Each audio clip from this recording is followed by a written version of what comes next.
Bonjour et bienvenue à l'édition de ce jour. Nous allons nous entretenir sur le thème Mon secours me vient de l'Éternel. Et les passages examinés sont tirés du psaume 121, les versets 1 à 3. Il est écrit: Je lève mes yeux vers les montagnes, d'où me viendra le secours. Le secours me vient de l'Éternel qui a fait les cieux et la terre. Il ne permettra point que ton pied chancelle.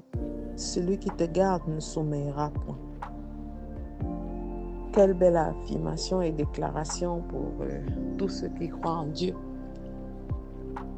Déclarations qui ne sont pas toujours aisées à mettre en place, à mettre en pratique, à intégrer.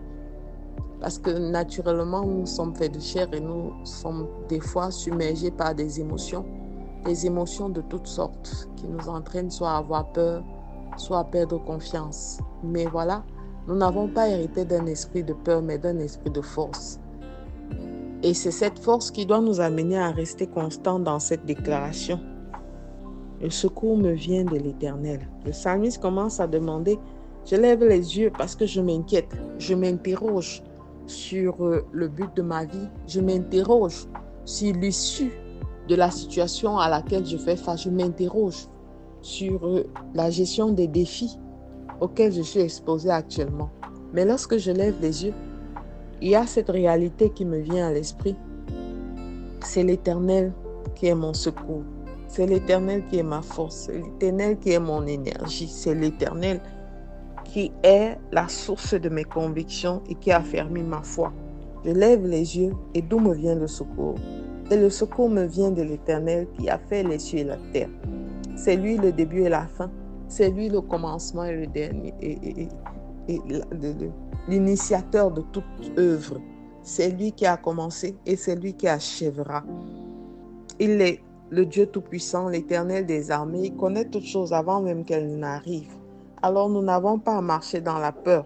Nous devons cesser de marcher dans la peur. Nous devons certes être prudents parce que la Bible dit qu'en tant qu'enfants de Dieu, nous devons être prudents, simples comme des colombes et prudents comme des serpents. C'est pour dire que par le Saint-Esprit qui suscite en nous le discernement, qui nous donne le discernement, nous devons pouvoir marcher avec cette réalité que Dieu est avec nous. L'Esprit de Dieu est avec nous.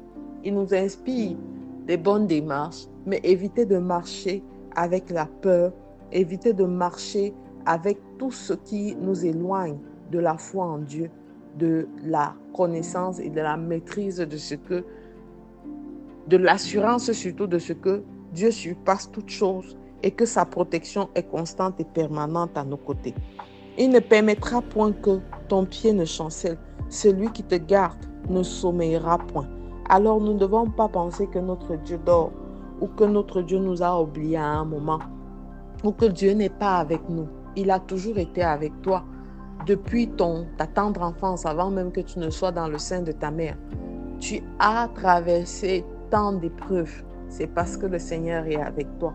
S'il reste silencieux, c'est parce que la situation que tu traverses n'est pas venue pour te démolir, pour te détruire, mais pour bâtir en toi une attitude et des aptitudes nécessaires pour t'amener à une autre dimension. Pas de gloire sans croix.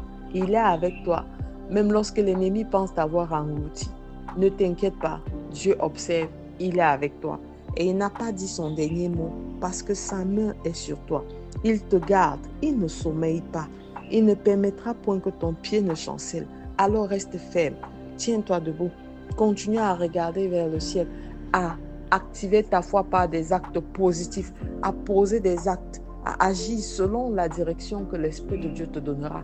Et tu verras que lui seul te sortira de tous les plans enflammés de l'ennemi. Lui seul t'accordera le secours. Lui seul te soutiendra, toi et toute ta famille. Lui seul te fortifiera.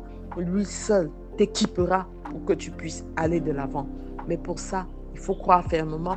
Il faut t'attacher à sa parole parce que c'est dans sa parole que tu trouveras étape après étape les clés nécessaires pour surmonter, pour t'affermir et surtout pour t'affirmer en tant qu'enfant de Dieu.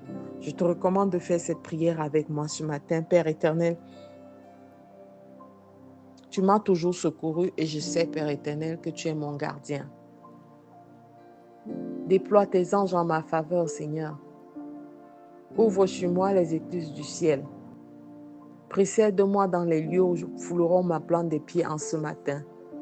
Par moi-même, je ne peux rien, mais par toi, je peux tout. Bénis chacun de mes projets. Ravive en moi le zèle et l'appétit pour ta parole, afin que rien ne me fasse chanceler. Je veux rester entière dans la croyance et dans l'attachement à ta parole. Reçois louange, honneur et gloire. Au nom de Jésus-Christ, nous avons prié. Amen, amen, amen.